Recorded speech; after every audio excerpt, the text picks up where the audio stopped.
Brought to you by ITIL.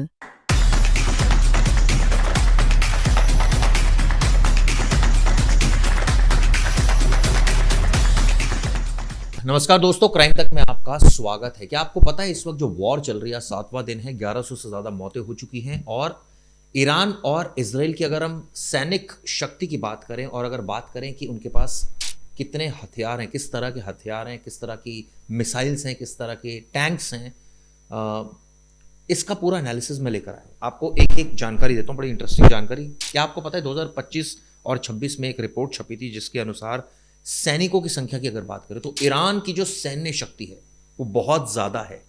लेकिन आप देखिए ईरान पिछड़ रहा है इस पूरी लड़ाई में। करीबन 1000 लोग ईरान के ही मारे गए हैं। आपको बता देता हूँ 6 लाख के करीब एक्टिव सैनिक है ईरान के पास और करीबन 3.5 लाख है रिजर्व। हम सबको पता है रिजर्व फोर्सेज होती हैं, वो फील्ड पर नहीं होती, लेकिन वो जब चाहे उनको फील्ड पर लाया जा सकता है। अब आप सोचिए इजराइल के पास क्या है, महज 1,70,000 एक्टिव सैनिक हैं और 4,65,000 आप सोचिए रिजर्व सैनिक हैं इजराइल के पास। यानी रिजर्व सैनिकों की संख्या बहुत ज़्यादा है। इनको टोटल अगर कर ले तो तकरीबन 5-5.5 लाख सैनिक इजराइल के पास हैं और आप सोचिए 11 लाख के आसपास ईरान के पास है। लेकिन फिर भी पटखनी जो है वो ईरान खा रहा है। दूसरा एक और फैक्ट लेकर आया हूं, टैंक्स। टैंक्स का बहुत बड़ा योगदान होता है जब भी कभी लड़ाई होती है। तो टैंक्स कितने हैं? ईरान के पास 2000 टैंक्स हैं, इजराइल के पास 1300 टैंक्स हैं। यानी इजराइल के पास एक आधुनिक टैंक है, उसका नाम है मैरकेवा MK4। ये बहुत ही आधुनिक है। और क्यों इजराइल आगे बढ़ रहा है? क्योंकि अमेरिका ने उसका साथ दिया है। दूसरा, टेक्निक के हिसाब से देखा जाए तो इजराइल बहुत आगे है। जो उसके हथियार हैं, जो उसकी सैन्य शक्ति है, वो ट्रेनिंग बहुत अच्छी है उनकी सैनिकों की। दूसरा जो हथियार है वो बहुत मॉडर्न है। यही वजह है कि जो आधुनिक टैंक है उनके पास मैरकेवा है, जो कि ईरान के पास नहीं है। अब आइए एयरफोर्स में, यानी आसमानी शक्ति कितनी है। अगर लड़ाई हो जाए आसमान टू आसमान तो क्या हालात रहेंगे। आप सोचिए ईरान के पास 300 फाइटर जेट हैं और वो भी पुराने हैं सारे। कई इनके देशों में निर्मित हुए, कई इन्होंने बाहर से प्रोक्योर किए, ज़्यादातर बाहर से प्रोक्योर किए। अब आप इसराइल की सोचिए 350, यानी एयरफोर्स के मामले में और सारे मॉडर्न जो एयरक्राफ्ट्स हैं, फाइटर जेट्स हैं, वो हैं। यानी इसराइल के पास आधुनिक जेट हैं। ये पूरी रिसर्च है। और उसमें कौन कौन से वो आपको बता दूं, F-35, F-15 ईगल और F-16 फाइटिंग फैल्कॉन इसको कहा जाता है। यानी एयरफोर्स के मामले में इसराइल का कोई सानी नहीं है, कोई मतलब उसको पटखनी नहीं दे सकता है। अब आज ये मिसाइल्स बहुत बड़ी एक वो होती है, एक तरह से कहा जाए जब भी युद्ध होता है तो हमने देखा, जब भारत और पाकिस्तान का भी ऑपरेशन सिंदूर हुआ था तब भी हमने देखा। उसके बाद जब पाकिस्तान ने हिमाकत की थी तो ड्रोन भेज रहा था पाकिस्तान, मिसाइल्स भी कई भेजी थी।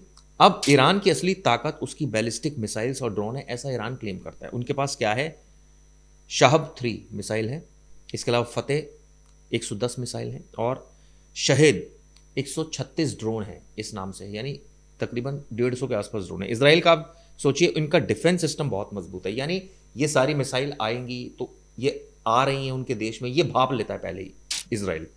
इसलिए उनके पास आयरन ड्रोम है जो कि बहुत हाई टेक्निक है। डेविड स्लिंग है उनके पास और एक और चीज़ है एरो 3। ये यानी ईरान हमला करने में तो मजबूत है, यानी ईरान के पास ये मिसाइल्स हैं, वो अटैक कर सकता है। लेकिन इसराइल के पास जो एक सबसे बड़ी पावर है वो ये है कि वो इनको भांप सकता है पहले ही। यानी कि उनको पता लग जाएगा कि आपने मिसाइल दाग दी है तो वो पहले अलर्ट हो जाएगा और वो उस जगह को खाली कर देगा या उसका एक ऑल्टरनेट तलाश लेगा। यानी रक्षा और इंटरसेप्ट के मामले में बहुत तेज है इसराइल। चलिए, परमाणु हथियार, हम सबको पता है लड़ाई इसी बात की है कि ऐसा कहा जा रहा था कि ईरान परमाणु हथियार बनाने की कवायद कर रहा था और ये बात अमेरिका को और मिडल ईस्ट की कुछ कंट्रीज को नागवार गुजर रही थी, खासकर इसराइल को। कई बार उसको धमकाया गया, ये भी कहा गया कि 90 दिन पहले प्लानिंग कर ली गई थी खामनेई को मारने की। अब सोचिए, और इसकी बाकायदा एक स्क्रिप्ट भी लिखी गई थी। अमेरिका नहीं चाहता था कि मिडल ईस्ट में कोई परमाणु संपन्न देश हो और यही वजह है कि इसराइल भी नहीं चाहता था।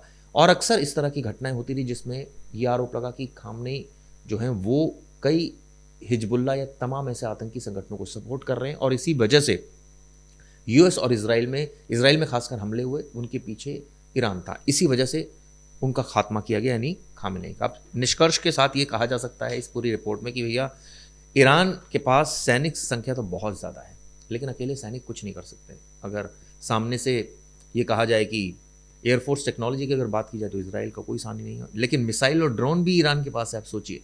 यानी वो ड्रोन से भी हमला कर सकता है, मिसाइल से भी कर सकता है, सैनिकों को भी भेज सकता है। लेकिन इन दोनों को इंटरसेप्ट कर लेंगे इनके ड्रोन सिस्टम। इसके अलावा सैनिक की संख्या है, वो जो इजराइल के सैनिक है वो बहुत ज़्यादा एडवांस्ड है।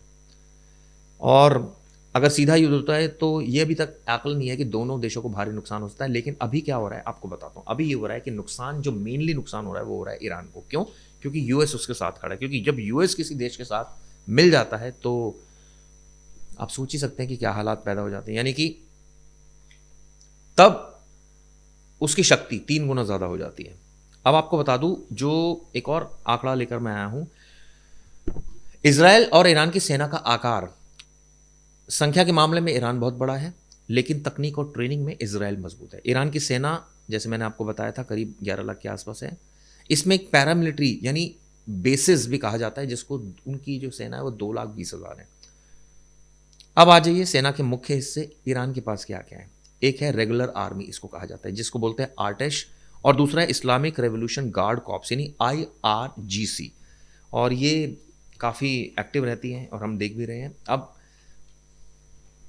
करीबन 6.5 लाख है इजराइल के पास, ये मैं आपको पहले ही बता चुका हूँ। अब इजराइल का जो सबसे बड़ा जो प्लस पॉइंट है वो है उनके पास इजराइल डिफेंस फोर्सेस यानी जिसको IDF बोलते हैं।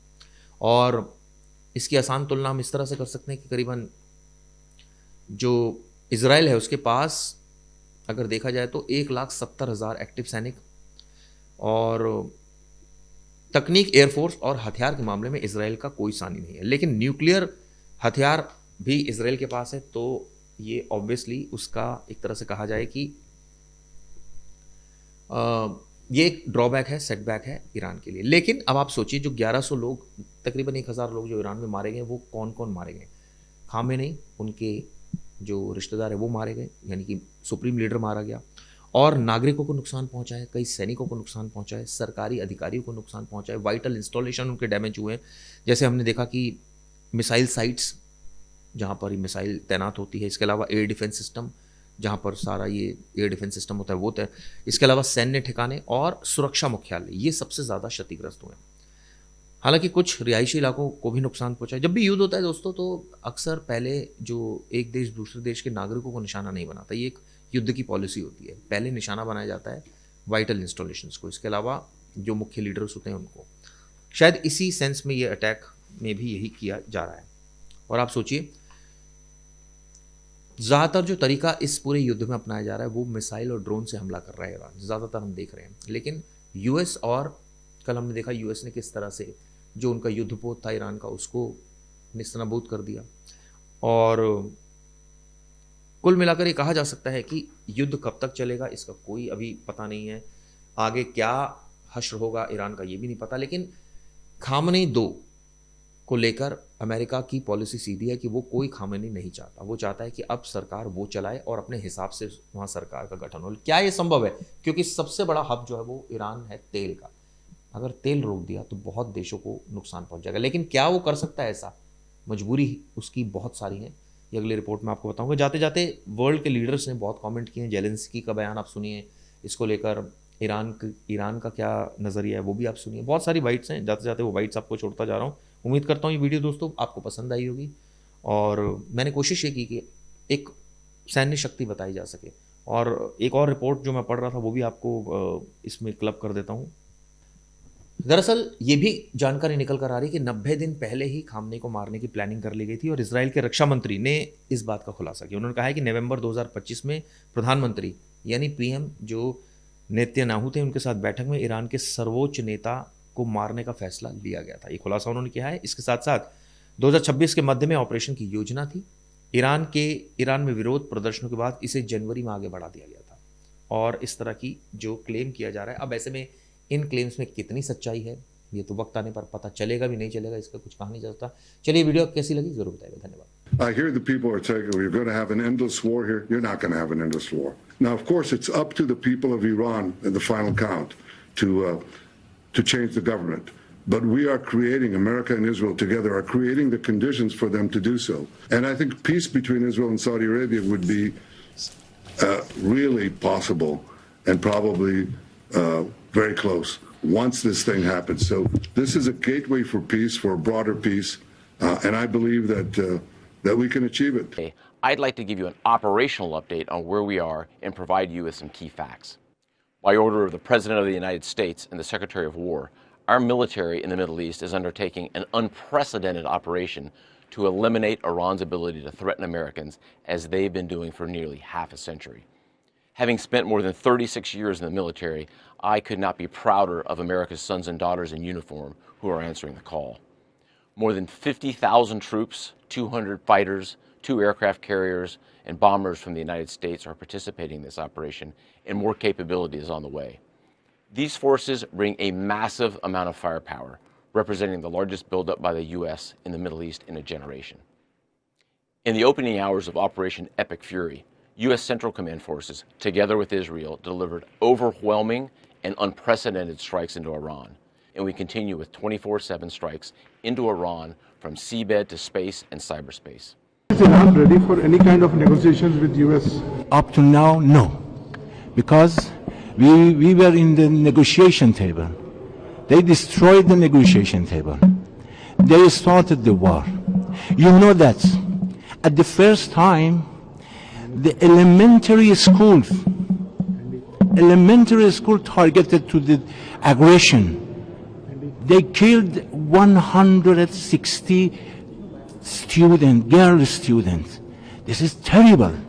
This is terrible.